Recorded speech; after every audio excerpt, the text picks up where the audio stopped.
ಈಗ ನಾನು ಒಂದು 5 ನಿಮಿಷದ ಹಿಂದೆ ನ್ಯೂಸ್ ಫ್ರಂಟ್ ಲೈನ್ಗೆ ಬರುವಾಗ ಗಮನಿಸಿದಂಥ ಸುದ್ದಿ ಅದೇನು ಅಂತಂದರೆ ಮೀಸಲಾತಿಗೆ ಸಂಬಂಧಪಟ್ಟಂತೆ ನಾವು ಯಾಕೆ ಹಿಂಗೆ ಮಾಡ್ತು, ಸರ್ಕಾರ ಯಾವ ನಿಲುವನ್ನು ತೆಗೆದುಕೊಳ್ತು, ಯಾವ ಆಧಾರಗಳ ಮೇಲೆ ಅಂತ ನಾವೆಲ್ಲ ಚರ್ಚೆ ನಡೆಸ್ತಾ ಇದ್ವಿ. ನಾನು, ನಮ್ಮ ಇನ್ಪುಟ್ ಹೆಡ್ಡು, ಅದರ ಜೊತೆಗೆ ನಮ್ಮ political bureau head Maruti Pavagada ಇವರೆಲ್ಲ ನಾವು ಚರ್ಚೆ ನಡೆಸ್ತಾ ಇದ್ದಾಗ ನಮ್ಗೆ ಇನ್ನೊಂದು ಸುದ್ದಿ ಬಂತು. ಆ ಸುದ್ದಿ ಏನು? ಇದು ನಿಮ್ಮ ಕಣ್ಮುಂದೆ ಇವಾಗ ಬರ್ತಾ ಇರುವಂಥ ಸುದ್ದಿ.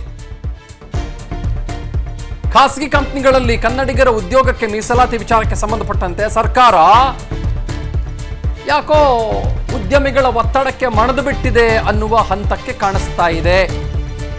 ಸಂಪುಟ ಅನುಮೋದನೆ ಕೊಟ್ಟಿದ್ದಂಥ ವಿಧೇಯಕಕ್ಕೆ ತಾತ್ಕಾಲಿಕವಾಗಿ ತಡೆ ಕೊಟ್ಟುಬಿಟ್ಟಿದ್ದಾರೆ. ನಾವು ಮತ್ತೊಮ್ಮೆ ಪರಿಶೀಲಿಸ್ತೇವೆ, ನಿರ್ಧಾರ ಮಾಡ್ತೀವಿ ಅಂತ ಸರ್ಕಾರ ತೀರ್ಮಾನ ಮಾಡಿಕೊಂಡಿದೆ. ಸಾಮಾಜಿಕ ಜಾಲತಾಣದಲ್ಲಿ ಮುಖ್ಯಮಂತ್ರಿಗಳು ಇದರ ಬಗ್ಗೆ ಮಾಹಿತಿಯನ್ನು ಕೊಟ್ಟಿದ್ದಾರೆ. ಖಾಸಗಿ ಕಂಪನಿಗಳಲ್ಲಿ ಕನ್ನಡಿಗರ ಉದ್ಯೋಗಕ್ಕೆ ಮೀಸಲಾತಿ, ಪ್ರೈವೇಟ್ ಸೆಕ್ಟರ್ನಲ್ಲಿ, ಪ್ರೈವೇಟ್ ಇಂಡಸ್ಟ್ರೀಸ್ನಲ್ಲಿ, ಪ್ರೈವೇಟ್ ಶಾಪ್ಸ್ನಲ್ಲಿ, ಪ್ರೈವೇಟ್ ಮಾರ್ಕೆಟ್ಗಳಲ್ಲಿ, ಪ್ರೈವೇಟ್ ಮಾಲ್ಗಳಲ್ಲಿ, ಎನಿಥಿಂಗ್ ವಿಚ್ ಇಸ್ ಪ್ರೈವೇಟ್. ಆಯ್ತಾ?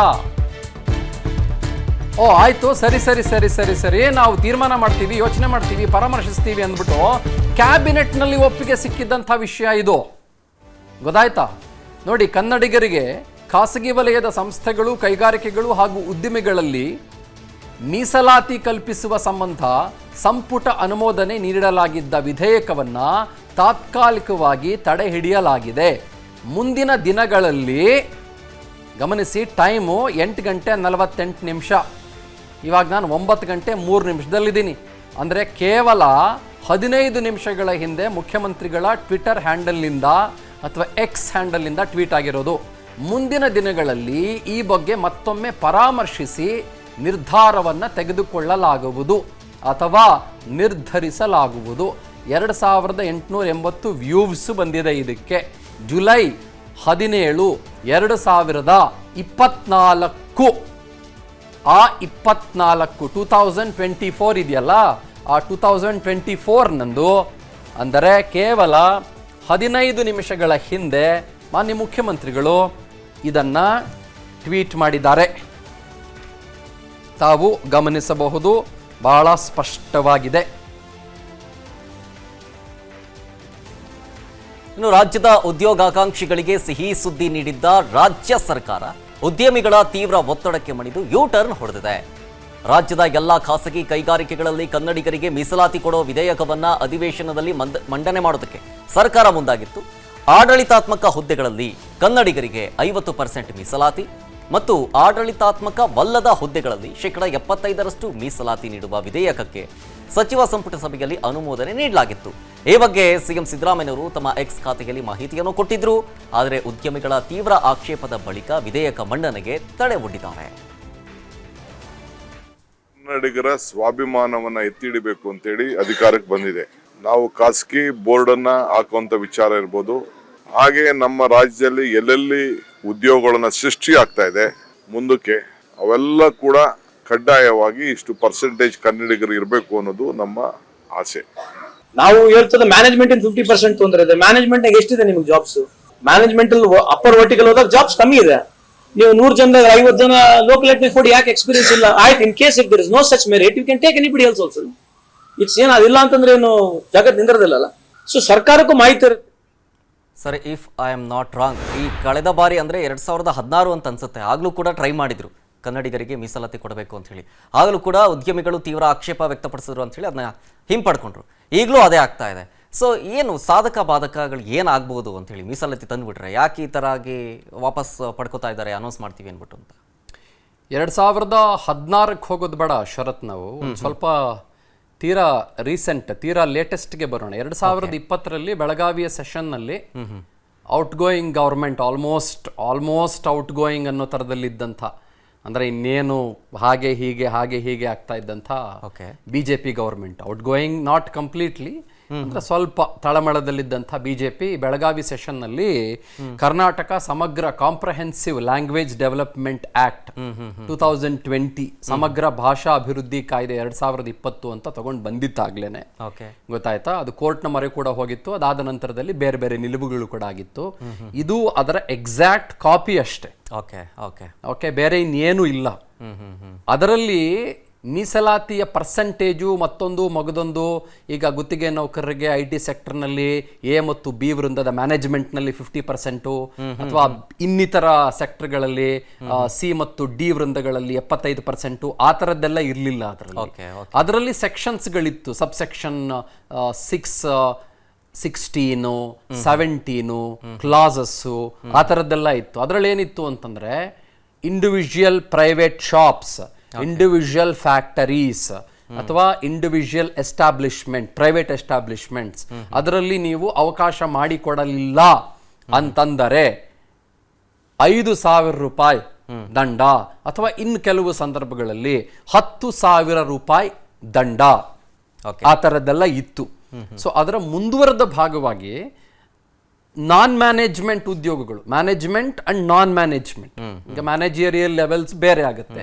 ಅದಕ್ಕೆ ಅವರದ್ದೇ ಆದಂಥ ಸಪರೇಟ್ ಆದಂಥ ಸ್ಕಿಲ್ ಸೆಟ್ ಬೇಕಾಗತ್ತೆ. ಅದಕ್ಕೆ 50% ಅಂತ ನಾವು ಇವಾಗ ಏನ್ ಮಾತಾಡ್ತಾ ಇದ್ದೀವಿ. ಅದು ಯಾವುದು ಇವಾಗ ಇವರು ಬಿಲ್ ಅಂತ ಹಾಕೊಂಡಿದ್ದು ಯಾವುದು? ನನ್ನ ಹತ್ರ ಆ ಕಾಪಿ ಇದೆ, ಡ್ರಾಫ್ಟ್ ಕಾಪಿ ನನ್ನ ಹತ್ರ ಇದೆ. ಇವಾಗಿಂದ ಮಾತಾಡ್ತಾ ಇರೋದು ನಾನು. The Karnataka state employment of local candidates in the industries, factories and other establishments bill 2024 ಇವಾಗ ನನ್ನ ಕೈಯಲ್ಲಿರೋದು. ಇದರಲ್ಲಿ ಒಂದಿಷ್ಟು ಪರ್ಸೆಂಟೇಜ್ಗಳನ್ನು ಕೊಟ್ಟಿದ್ದಾರೆ, ಡೆಫಿನೇಷನ್ ಕೊಟ್ಟಿದ್ದಾರೆ, short title, commencement and application ಅಂತ ಕೊಟ್ಟಿದ್ದಾರೆ. ಅದರ ಜೊತೆಗೆ government means government of Karnataka, factory means factory as defined in the class, okay, ಅದನ್ನೆಲ್ಲ ಕೊಟ್ಟಿದ್ದಾರೆ. ಅದರ ಜೊತೆಗೆ non-management category means any persons working in a factory, industry, company, establishment in the position of clerical, unskilled, semi-skilled, skilled employees involved in IT, ITES and includes contract and casual workers. ಈ ಥರದ್ದೆಲ್ಲ ಕೊಟ್ಟಿದ್ದಾರೆ. Management category means ಅಂತಾನು ಕೊಟ್ಟಿದ್ದಾರೆ. Any person holding the positions of supervisory, managerial, technical, operational, administrative and higher positions in any other factory, industry, company, establishment including excluding its directors ಅಂತ ಇಲ್ಲಿ ಕೊಟ್ಟಿದ್ದಾರೆ. So ಈ ಥರದ್ದೆಲ್ಲ ಒಂದಿಷ್ಟಿದೆ, ಬೇರೆ ಬೇರೆ ಕೊಟ್ಟಿದ್ದಾರೆ. ಏನು ಯಾವ್ಯಾವ ಥರ 50%, 75% ಅಂತ ಒಂದು 5 ಪೇಜ್ ಇದೆ. ಇಲ್ಲಿ act to override the other laws, ಇಲ್ಲಿ ಯಾವುದೂ ಕಡ್ಡಾಯ ಅಂತೇನು ಬರ್ದಿಲ್ಲ. Okay, let's be very clear on this. ಹಿಂಗೆ ಮಾಡಲೇಬೇಕು ಅಂತ ಬರ್ದಿಲ್ಲ. ನಾವು ಇದು ಒಂದು ರೀತಿ ಇದು ರಿಕ್ವೆಸ್ಟ್ ಲೆಟರ್ ತರ ಇದೆ ಇದು. ಓಕೆ, ಇದೊಂದು ರಿಕ್ವೆಸ್ಟ್ ಆರ್ಡರ್ ತರದಲ್ಲಿ ಕಾಣಿಸ್ತಾ ಇದೆ. ಓಕೆನಾ? ಇವಾಗ ಇದನ್ನ ಇಲ್ಲಿಗೆ ಬಿಡ್ತೀನಿ ನಾನು. ಈಗ ಸಾಧಕ ಬಾಧಕಗಳು ಅಂತ ಬಂದಾಗ, ಈಗ ಕರ್ನಾಟಕದಲ್ಲಿ ಕನ್ನಡಿಗನೇ ಸಾರ್ವಭೌಮ, ಸತ್ಯ, ಅದರ ಬಗ್ಗೆ ಯಾವ ಅನುಮಾನವೂ ಕೂಡ ಇಲ್ಲ. ಕರ್ನಾಟಕದಲ್ಲಿ ಕನ್ನಡಿಗರಿಗೆ ಮೀಸಲಾತಿ ಸಿಗಬೇಕು, ಸತ್ಯ, ಅದರ ಬಗ್ಗೆ ಯಾವ ಅನುಮಾನವೂ ಕೂಡ ಇಲ್ಲ. ಕಳೆದ 4 ದಶಕಗಳ ಹಿಂದೆನೆ ಸರೋಜಿನಿ ಮಹಿಷಿ ವರದಿ, one of the greatest icons Sarojini ಮಹಿಷಿಯವರು ಕನ್ನಡಿಗರಿಗೆ ಮೀಸಲಾತಿ ವಿಚಾರಕ್ಕೆ ಸಂಬಂಧಪಟ್ಟಂತೆ ಆಗ್ಲೇ ಕೂಗು ತೆಗೆದು ವರದಿ ಕೂಡ ಕೊಟ್ಟುಬಿಟ್ಟಿದ್ರು. ಅದನ್ನ ಎಲ್ಲರೂ ಸೇರಿ ಮೂಲೆಗೆ ಹಾಕಿ ಬಿಸಾಕಿದ್ರು. ಅದು ಸೆಕೆಂಡರಿ ವಿಷಯ. ಆದ್ರೆ ಇವೆಲ್ಲದರ ನಡುವೆಯೇ ನಾನು ಇದನ್ನೆಲ್ಲ ಒಂಚೂರು ಆ ಕಡೆ ಇಟ್ಟು ಮಾತಾಡ್ತೀನಿ. ಇದಕ್ಕೆ ಬರ್ತೀನಿ ನಾನು, ಒಂಚೂರು ಆ ಕಡೆ ಇಟ್ಟು ಮಾತಾಡ್ತೀನಿ. ಇವಾಗ ಯಾಕೆ ತಗೊಂಡು ಬಂದ್ರು ಈ ವಿಷಯನ? ನೀವಂದ್ರಿ 2016 ಚರ್ಚೆ ಆಗಿತ್ತು, 2020 ಒಂದು ಹಂತಕ್ಕೆ ಬಿಜೆಪಿ ಇದನ್ನು ತಗೊಂಡೇ ಬರುವಂತ ಪ್ರಯತ್ನ ಮಾಡಿತ್ತು, 2024 ಇವಾಗ ಪಟ್ ಅಂತ ಬಂತು. ಬಹುಶಃ ನನಗನ್ಸೋದೇನು ಅಂತಂದ್ರೆ, with all due respect to the government, ಮತ್ತು ಕನ್ನಡಿಗರಿಗೆ ಅವರಿಗೆ ಉದ್ಯೋಗ ಸಿಗಬೇಕು ಅನ್ನುವ ನಿಟ್ಟಿನಲ್ಲಿ ಅವರಿಗೆ ಒಳ್ಳೆ ಹಿತಚಿಂತನೆ ಇದೆ ಮತ್ತು ಅದು ಒಳ್ಳೆ ಕೆಲಸ ಅನ್ನುವುದನ್ನ ನಾನು ಗೌರವಿಸುತ್ತಲೇ, ಬಟ್ ನನಗೇನ್ ಅನ್ಸುತ್ತೆ ಅಂತಂದ್ರೆ, ಇದು ಒಂದು ರೀತಿಯ ಡೈವರ್ಸಿಫೈಯಿಂಗ್ ಟ್ಯಾಕ್ಟಿಕ್ ಆಫ್ ದಿ ಗೌರ್ಮೆಂಟ್ ಅಂತ ಅನ್ನಿಸ್ತಾ ಇದೆ ನನಗೆ.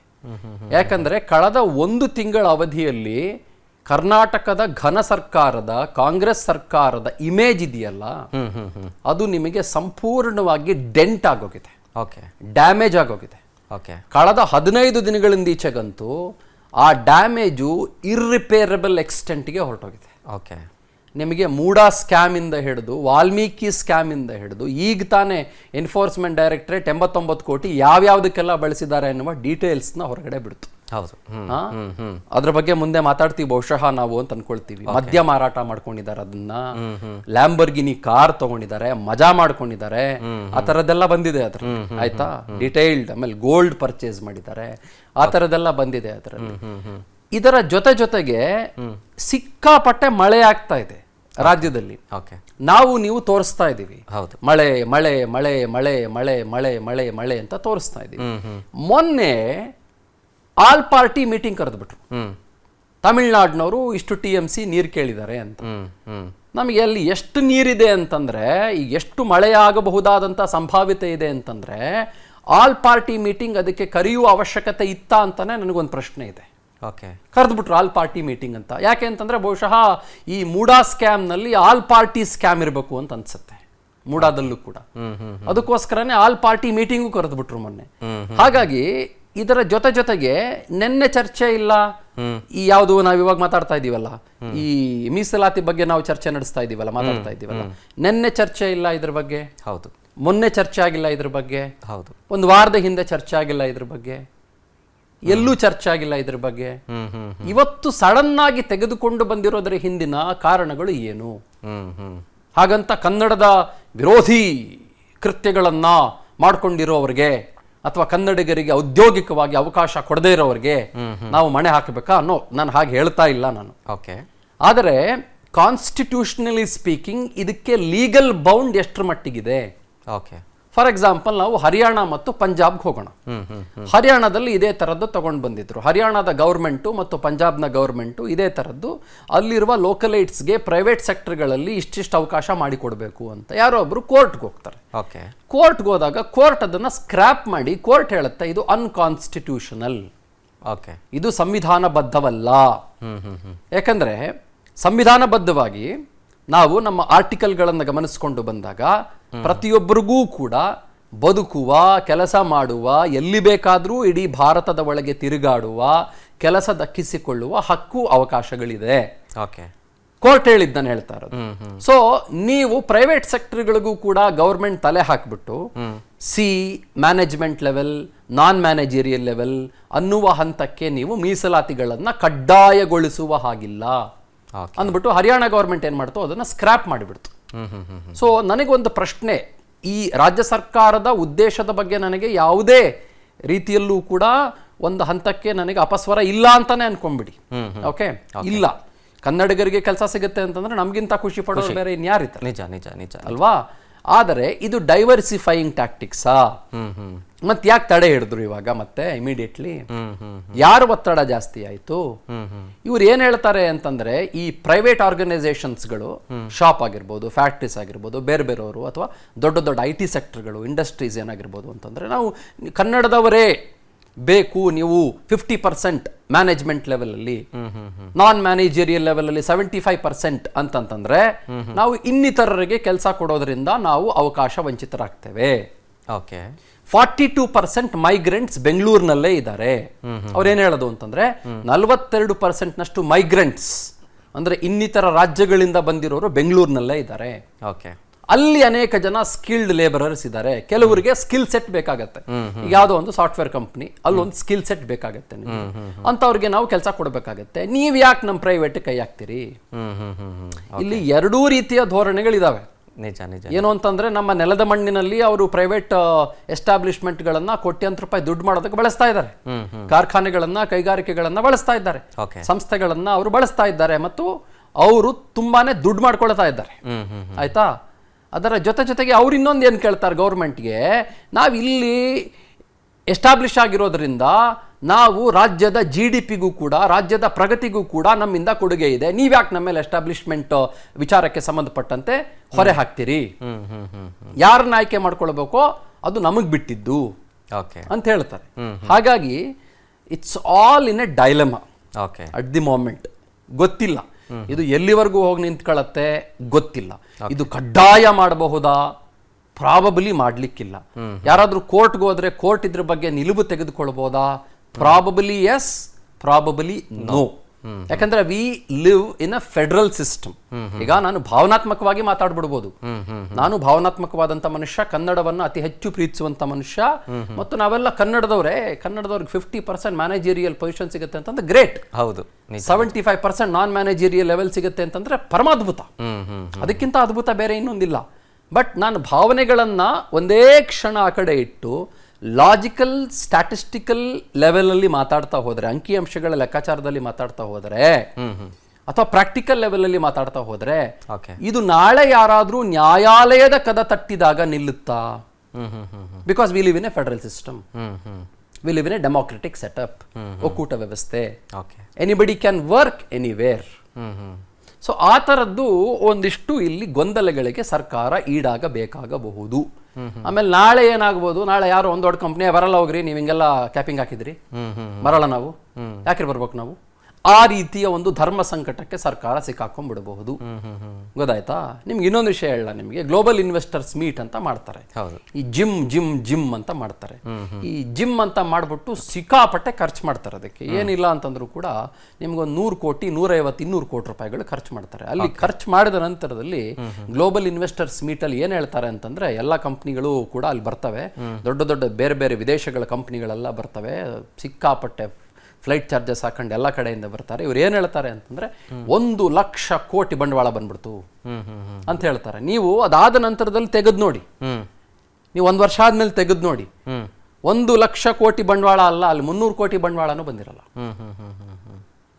ಗೊತ್ತಾಯ್ತಾ? 300 ಕೋಟಿ ಬಂಡವಾಳನೂ ಬಂದಿರಲ್ಲ. 1,00,000 ಕೋಟಿ ಆನ್ ಪೇಪರ್ಸ್ ಅಷ್ಟೇ. 300-400 ಕೋಟಿ ಬಂಡವಾಳನೂ ಬಂದಿರಲ್ಲ. ಫಾರ್ ಎಕ್ಸಾಂಪಲ್, ಕಳೆದ ಸಲ ಬಿಜೆಪಿ ಗವರ್ಮೆಂಟ್ ಇದ್ದಾಗ ಜಿಮ್ ಮಾಡಿದ್ರಲ್ಲ, ಎಷ್ಟು ಬಂತು ಅಂತ ಕೇಳಿ ಮುರುಗೇಶ್ ನಿರಾಣಿ ಅವ್ರನ್ನ ಕೇಳಿ ಇವತ್ತು, ಆಯ್ತಾ, ಎಷ್ಟು ಕೋಟಿ ಬಂತು ಬಂಡವಾಳ ಅಂತ. 500 ಕೋಟಿ ಕೂಡ ಬಂದಿಲ್ಲ. ಅವ್ರು ಹೇಳಿದ 1,00,000 ಕೋಟಿ ಬಂಡವಾಳ ಬಂತು ಅಂತ. ಯಾಕಂಗಾಯ್ತು ಅಂತ? ಅಂದ್ರೆ ಆ ಟೈಮ್ ನಲ್ಲಿ ಮಾತುಕತೆಗಳಾಗ್ಬಿಡ್ತವೆ. ಆ ಟೈಮ್ ನಲ್ಲಿ yes come on we are all happy ಅಂತ ಬಂದ್ಬಿಡ್ತವೆ. But when it comes to practicality, you will have lot of questions, you will have lot of legal issues. ನೀವೊಂದು ಭೂಮಿ ಅಕ್ವೈರ್ ಮಾಡ್ಕೊಳ್ಳೋದ್ರಿಂದ ಹಿಡಿದು, ಅವರಿಗೆ ಸವಲತ್ತುಗಳನ್ನು ಕೊಡೋದ್ರಿಂದ ಹಿಡಿದು, ನೀರು ಕೊಡೋದ್ರಿಂದ ಹಿಡಿದು, ಆಮೇಲೆ ಸರ್ಕಾರದ ಬೇಸಿಕ್ ಇನ್ಫ್ರಾಸ್ಟ್ರಕ್ಚರ್ ಪ್ರೊವೈಡ್ ಮಾಡೋದ್ರಿಂದ ಹಿಡಿದು, ಅವ್ರು ಏನೋ ಹಾಕಬಹುದಾದಂಥ, ಅವ್ರೇನು ಸೈನ್ ಹಾಕ್ಬಿಟ್ಟು ಅಗ್ರಿಮೆಂಟ್ ಹಾಕ್ಬಿಟ್ಟು ನಾವು 1 ವರ್ಷದಲ್ಲಿ ನಿಮ್ಮಲ್ಲಿ ಫ್ಯಾಕ್ಟ್ರಿ ಮಾಡ್ಕೊಡ್ತೀವಿ ಅಂತೇನು ಹೋಗಿರಲ್ಲ.